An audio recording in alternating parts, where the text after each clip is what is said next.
Hello दोस्तों, स्वागत है आपका अपने मेधावी कौटिल्य यूट्यूब चैनल पर। मैं राहुल रघुवंशी आज आपको बताने वाला हूँ एमपीपीएससी में कैसे क्वेश्चन को सॉल्व करें। आप लोगों को सभी को पता है, जितने भी एस्पिरेंट हैं, कि Madhya Pradesh public service commission 2026 का एग्ज़ाम पास ही में है, आने वाला है। 26 अप्रैल को ये आपका एग्ज़ाम होने वाला है।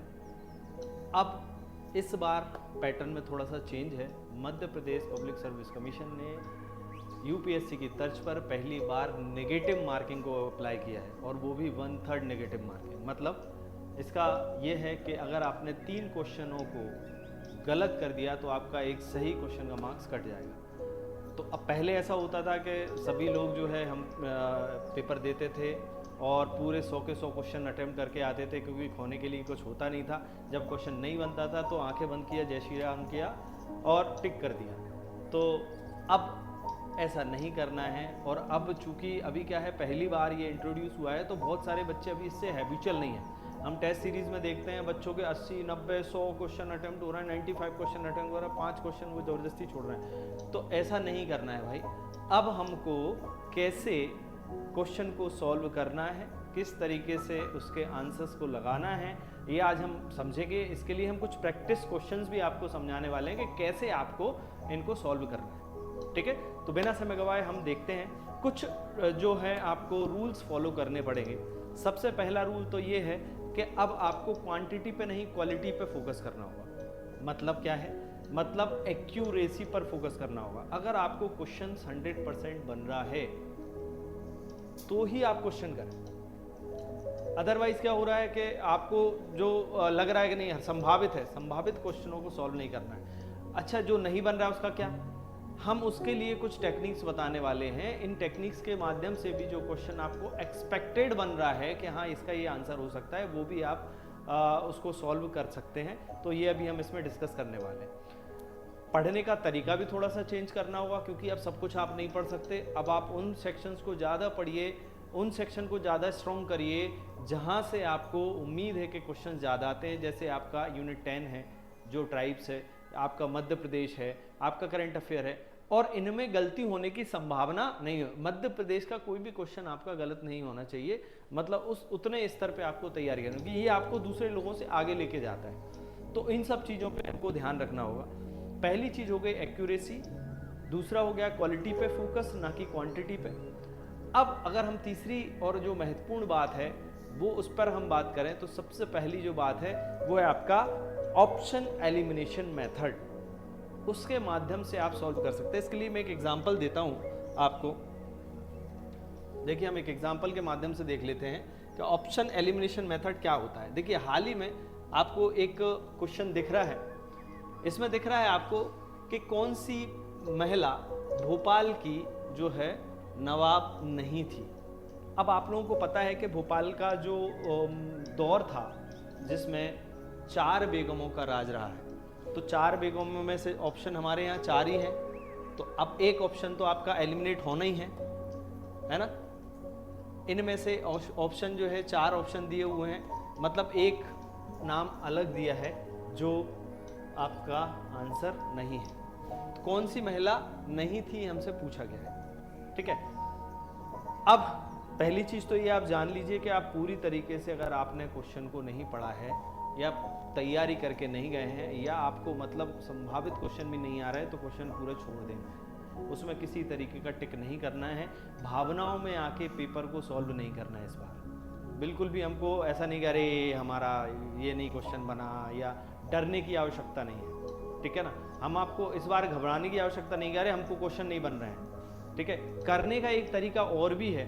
देखिए, जब आप पेपर अटेम्प्ट करते हैं तो पेपर को आपको पढ़ना है 3 टाइम में, आपको उसको सॉल्व करना है। पेपर को 3 बार आपको पढ़ना है। आपको 2 घंटे का समय मिलता है, आप उसको 3 बार इजीली पढ़ सकते हैं। और 3 बार में आपको कैसे सॉल्व करना है कि मतलब 3 बार आपको टिक करना है। अब वो कैसे, ये बहुत ध्यान से सुनिएगा इस बात को, क्योंकि ये बहुत बहुत ज़रूरी है। पहला अटेम्प्ट होगा जब हम 100% करेक्ट क्वेश्चन को करेंगे। मतलब पूर्णतः जो 100% हमको आ रहे हैं, जैसे हमने देखा 100 क्वेश्चन है, 100 क्वेश्चन में हमको 45 to 50 करेक्ट क्वेश्चन बन रहे हैं बस। देखो ये इतना तो आपको करना पड़ेगा, नहीं तो अगर इतना भी नहीं आ रहा है तो बच्चा सोचेगा अरे यार अब मेरा, है ना। तो आपको एस्पिरेंट हो, आप सिविल सर्वेंट बनना चाहते हो, आप सिविल सर्विसेज की तैयारी कर रहे हो, तो आपको एटलीस्ट 50% पेपर तो आपको आना चाहिए। और अगर इतना आपने कर दिया तो मेरी गारंटी है आप इस बार सिलेक्ट हो जाओगे, ठीक है ना। तो 45 to 50% ऐसे क्वेश्चन हैं जो हम 100% करेक्ट करने वाले हैं, जिसका हमको 100% आता है, जिसमें आपके आप मान लीजिए कि 30 क्वेश्चन तो एमपी के ही हो जाएंगे, है ना। आप 5 question history, 5 question geography, 5 question polity और 5 क्वेश्चन जो है साइंस के अगर ऐसे कंप्लीट कर लेते तो 50 क्वेश्चन तो आपके ही होगा। इसमें आपने ना तो करंट अफेयर पढ़ा, ना ही कोई अदर चीज़ अभी इसमें इंक्लूड की गई। क्लियर है। तो आपको 50 क्वेश्चन अगर आपने सॉल्व कर दिए तो अब आप ये मत सोचिए कि अब मेरे को क्वेश्चन नहीं बन रहा, मैं क्या करूं, ठीक है ना। हो सकता है कट ऑफ 60 क्वेश्चन भी जाए, है ना, क्योंकि पढ़ने वाले बच्चे भी हैं, ऐसा नहीं है कि सब एमपी है। तो देखिए पोस्ट उसी को मिलती है जो जेन्युइन होता है, ये आप ध्यान रखिएगा, ठीक है ना। तो 50% जो है हमने सॉल्व कर लिया, और ये हमने पहली बार में किया। पहला रीडिंग में हमने क्या किया, फर्स्ट रीडिंग में हमने 100% करेक्ट क्वेश्चन को सॉल्व किया। अब दूसरी रीडिंग में क्या करने वाले हैं, तो देखिए दूसरी रीडिंग में हम करेंगे ऑप्शन एलिमिनेशन मेथड को अप्लाई। ऑप्शन एलिमिनेशन मेथड मतलब क्या है कि 50-50 अगर हमको बन रहा है ना, इसको आप 50-50 मेथड भी बोल सकते हैं कि 50-50 अगर हमको बन रहा है तो हम इसको क्या करेंगे, सॉल्व कर लेंगे, ठीक है ना। फिर हमको हमारी, क्योंकि फिर प्रोबेबिलिटी ये हो जाती है ना कि अगर हमको मिला तो हमारा 2 ऑप्शन में से हो सकता है हमारी किस्मत अच्छी हो तो हमको 1 मिल जाए, लेकिन 4 ऑप्शन में से प्रोबेबिलिटी अभी हमारी अगर 50-50 करा तो 150 की होगी, तो 50% चांसेस होते हैं कि आप पास हो जाएं। लेकिन अगर आप 4 क्वेश्चनों में करोगे तो प्रोबेबिलिटी 1/25 की होगी, तो उसमें आपके गलत होने के चांसेस ज़्यादा हैं, ठीक है। प्रोबेबिलिटी आप लोगों ने पढ़ा ही होगा, ठीक है। तो उसी तरीके से आपको यहाँ भी सॉल्व करना है, 50-50 आपको क्वेश्चन लगाना है। अब जो व्यक्ति पढ़ा हुआ है, जिसने हिस्ट्री पढ़ी हुई है, उसके लिए क्वेश्चन बहुत आसान है। उसके लिए क्वेश्चन ऐसे आसान है क्योंकि सबको पता है कि जो बेगमों का राज रहा है हमारे यहाँ, वो अगर हम देखें तो 1819 से लेकर 1926 तक आप मान लो कि जो 4 बेगम थी, इनका राज जो है भोपाल पर रहा है, ठीक है।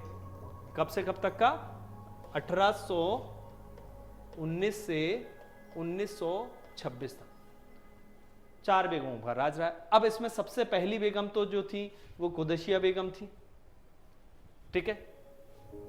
इसमें ये क्वेश्चन तो बहुत आसान है क्योंकि इसमें सीधा सीधा पूछा है कि आपको कौन सी बेगम का जो है राज नहीं रहा है। क्लियर है। अगर आपसे ऐसा पूछ लेता पहली कौन सी, दूसरी कौन सी, तीसरी कौन सी, तो बड़ी दिक्कत हो जाती, फिर आप कंफ्यूज हो जाते, ठीक है ना। तो पहली जो थी वो हमारी कुदशिया बेगम थी। दूसरी अगर हम देखें बेगम का नाम तो सिकंदर जहां बेगम था, ठीक है। तीसरी बेगम थी हमारी शाहजहां बेगम, और चौथी जो बेगम थी वो थी हमारी सुल्तान जहां बेगम। क्या नाम था, सुल्तान जहां बेगम। तो ये 4 बेगम थी, आपको पता है।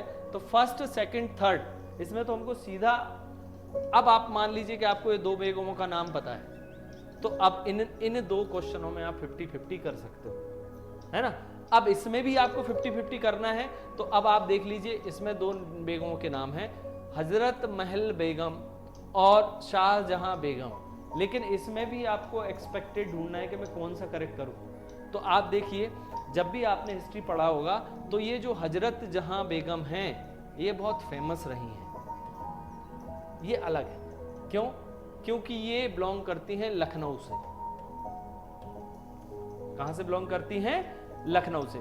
आपने 1857 की क्रांति सुना होगा, है ना, पढ़ा भी होगा। तो 1857 की क्रांति में इन्होंने अंग्रेजों से बराबर लोहा लिया था। तो ये जो थी वो हमारी लखनऊ की बेगम थी, हजरत महल, ठीक है ना। तो अगर आपको कभी वहां से याद आ जाए तो अच्छी बात है, नहीं तो आपको फिर ये 2 ऑप्शनों में से आपको देखना पड़ेगा कौन सा एक्सपेक्टेड है। और आपने ये जो 4 बेगमों का नाम, ये कोई बहुत टफ क्वेश्चन नहीं था, इसलिए अगर आप इसका मैं एक एग्जांपल और एक्यूरेट एग्जांपल आपको दे देता हूँ। 50-50 आप जो करना चाहते हैं, जो हमारा उसका एक एक्यूरेट और एग्जांपल मैं देता हूँ। हम एक एग्जाम्पल देख लेते हैं कि इनमें से कौन सा, एक और मैं क्वेश्चन दे रहा हूं, कौन सा जिला राजस्थान की सीमा को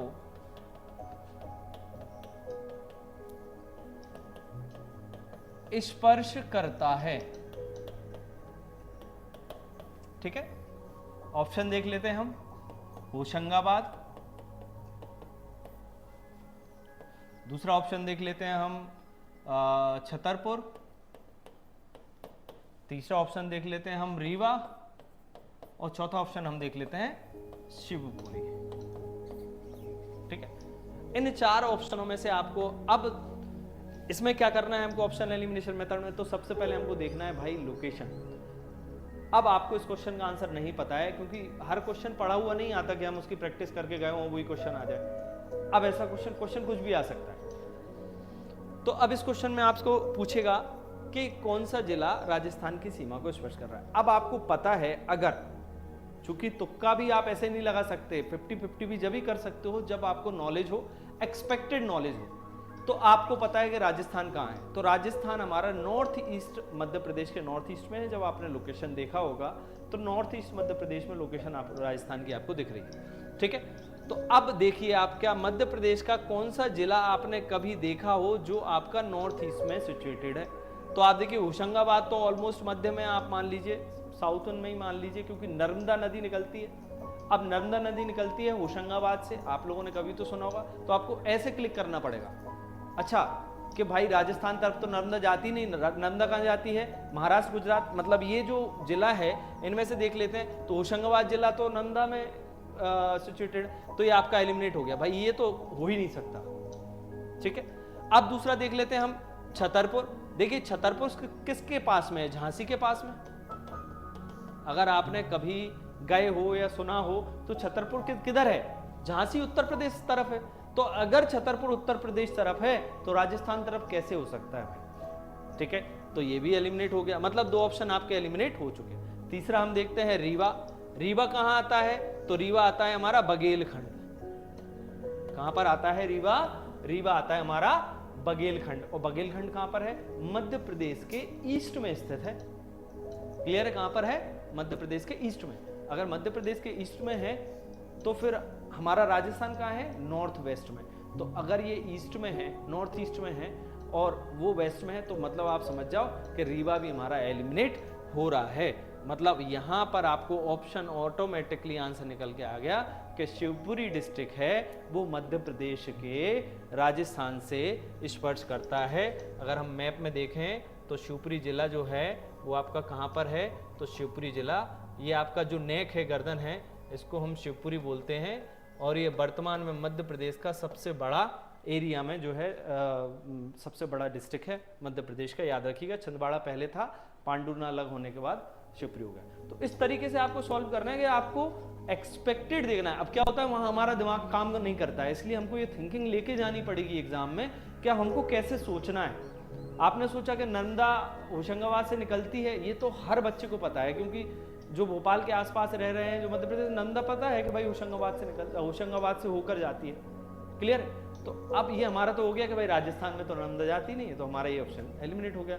रीवा का आपको पता है कि नॉर्थ ईस्ट में है ना, तो रीवा नॉर्थ ईस्ट में है, तो आप समझ जाओ कि ये तो उत्तर प्रदेश से लगा होगा, बघेलखंड उत्तर प्रदेश से लगा हुआ, ये सबको पता है। ठीक है, छतरपुर झांसी के नियर अबाउट है, तो ये भी उत्तर प्रदेश से लगा होगा या उत्तर प्रदेश के पास होगा। तो इस तरीके से आपको ऑप्शन का एलिमिनेशन करना है। क्लियर, तो इन ऐसे ही तरीके से आपको सॉल्व करना है। चलिए अपन अगला क्वेश्चन देख लेते हैं। इसी को आपको और आगे पुख्ता करने के लिए हम एक अलग क्वेश्चन देख लेते हैं। चलिए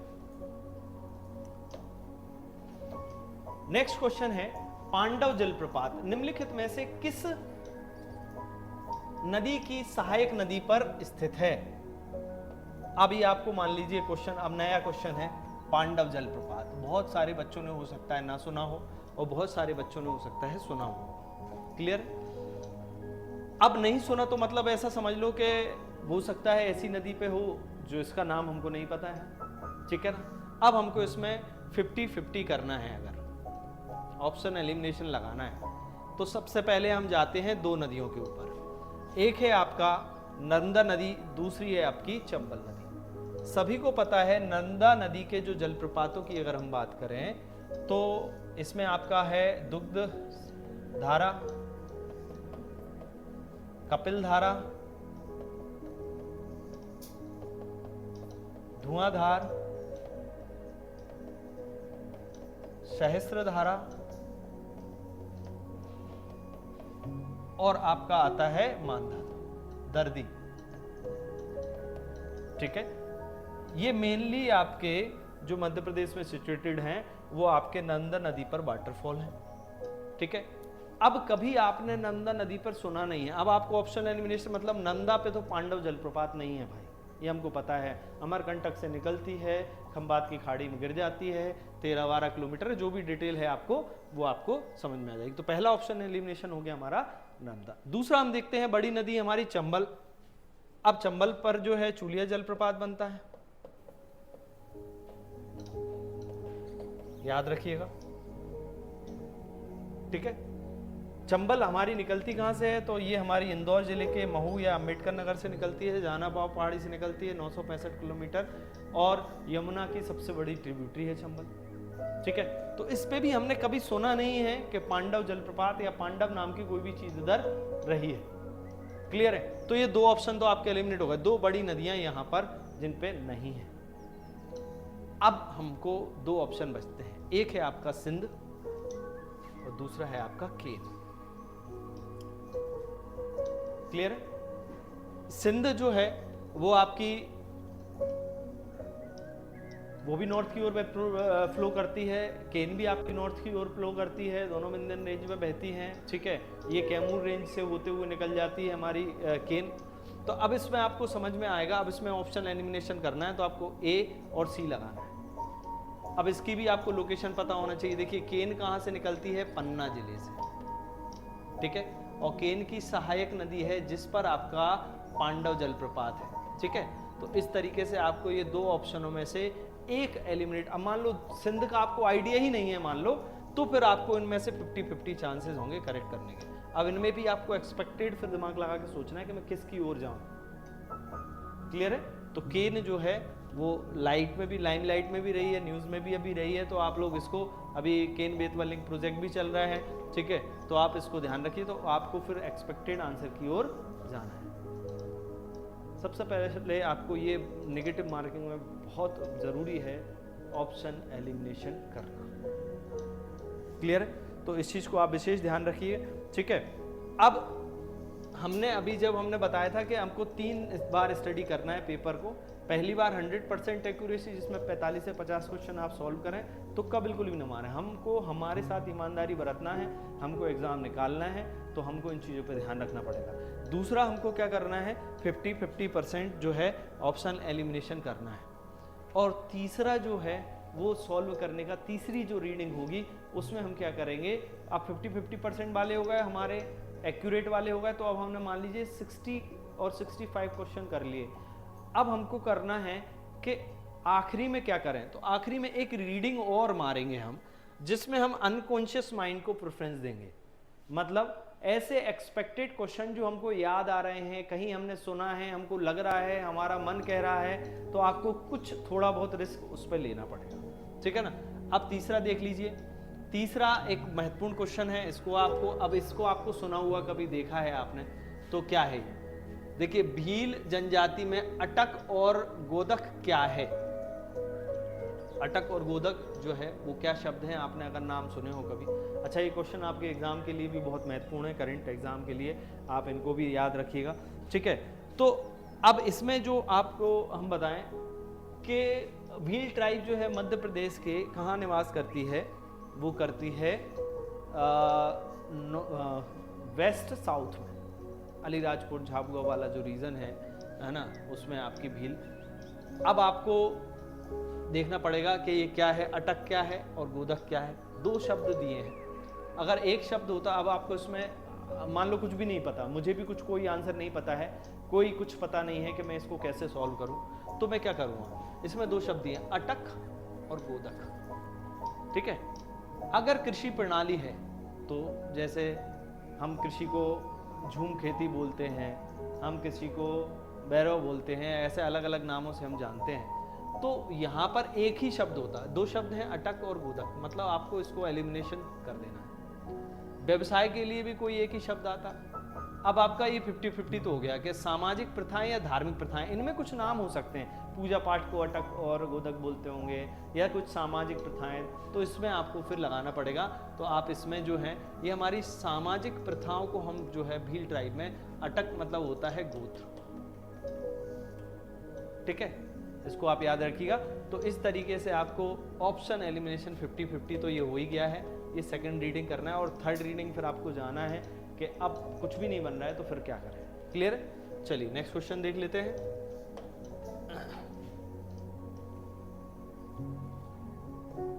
देखिए अगला क्वेश्चन है, मालवा अखबार का प्रकाशन इंदौर में कब प्रारंभ हुआ? देखिए इंदौर जो शहर है वो ऑलरेडी अपन इसको बोलते हैं क्या कि मालवा जो है वो इंदौर उसका मेन हब है, ठीक है। मालवा जो प्लेट्यू है पूरा, उसमें सेंटर में ही आप उज्जैन और इंदौर आप मान लीजिए। इसमें मालवा जो है वो मध्य भारत का या मालवा का जो मध्य प्रदेश का पहला अखबार है, मध्य प्रदेश का पहला हिंदी अखबार था। ये बहुत सारे लोगों ने सुना होगा, ठीक है। मालवा अखबार जो था हिंदी का पहला अखबार था। दूसरा पॉइंट इसमें एक और हम बता दें इसका, ये साप्ताहिक अखबार था, मतलब ये सप्ताह में एक बार आता था। कैसा था? साप्ताहिक था। अब इसमें क्वेश्चन सीधा पूछ लिया है कि आपको ऑप्शन बताना है कि कब प्रारंभ हुआ। तो देखिए इसमें डेट जो है सन तो सेम ही दिया है। इस तरीके के क्वेश्चन बहुत खतरनाक होते हैं। अगर डेट नहीं आता है तो मैं आपको सजेस्ट करूंगा कि कौन से क्वेश्चन छोड़ना है, तो वो है इस तरीके के क्वेश्चन। अगर आपको इसके आंसर का कोई आइडिया नहीं आ रहा है तो ऐसे क्वेश्चन को आपको छोड़ना है। ये भी बहुत ज़रूरी है कि करने से अलावा छोड़ना कौन सा है वो भी आपको पता होना चाहिए, क्योंकि इसमें आप एक्सपेक्टेड तुक्का नहीं लगा सकते। डेट भी आपकी कैसी दी है? 3 मार्च, 6 मार्च, 17 मार्च, 21 मार्च, 31 मार्च। क्लियर है? तो ये वो क्वेश्चन है जो आपको छोड़ना है। क्लियर? इसका जो आंसर होगा वो 6 मार्च और 1849 को होगा। तो इसको आप याद रखिएगा। ये मालवा हिंदी का पहला अखबार है जो मध्य भारत में हमारे मालवा में चलाया गया और साप्ताहिक अखबार था, ठीक है। तो इसको आप याद रखिएगा, लेकिन इसको आपको क्वेश्चन को छोड़ देना है अगर आपको कोई आइडिया नहीं है तो। ये वो क्वेश्चन है, तो ये भी आप याद रखिएगा कि किस तरीके के क्वेश्चन को हम छोड़ सकते हैं। डेटा वाला जो क्वेश्चन आ रहा है और जो आपको नहीं पता है, एग्जैक्ट नहीं पता है, तो आप उसको ड्रॉप करिए। यहाँ पे हम लोग भावनात्मक रूप से नहीं कर रहे हैं, हमको मेंस देना है, तो आपको इस तरीके की प्रिपरेशन करनी पड़ेगी। चलिए नेक्स्ट क्वेश्चन देख लेते हैं। इसमें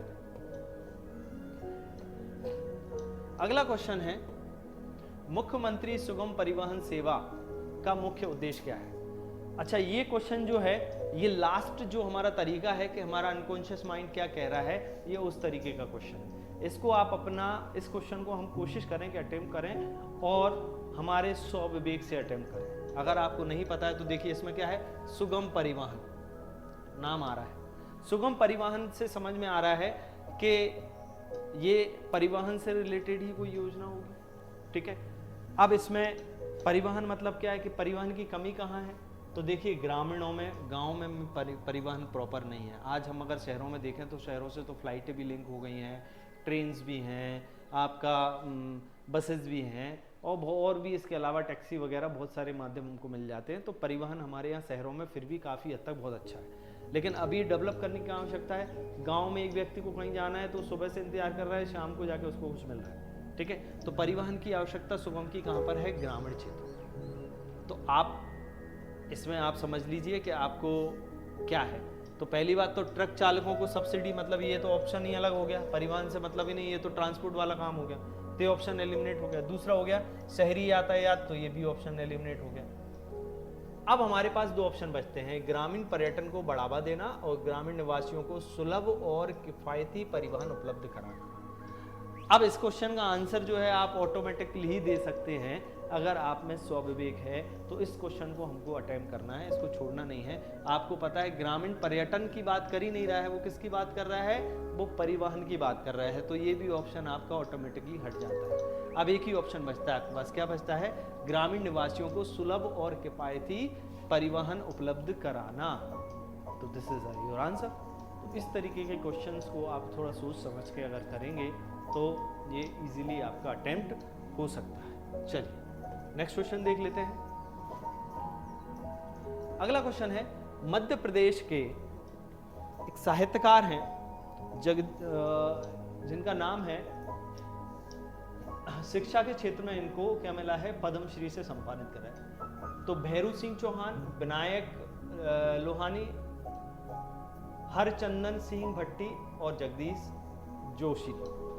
अब ये याद रखिएगा कि इसमें तो चूंकि आंसर आपको यहाँ पे दिख रहा है कि जगदीश जोशीला जो हैं वो इसके आंसर ऑलरेडी दिख रहा है, लेकिन वहाँ आपको समझ में नहीं आया। ठीक है, ये एक निमाड़ी साहित्यकार है।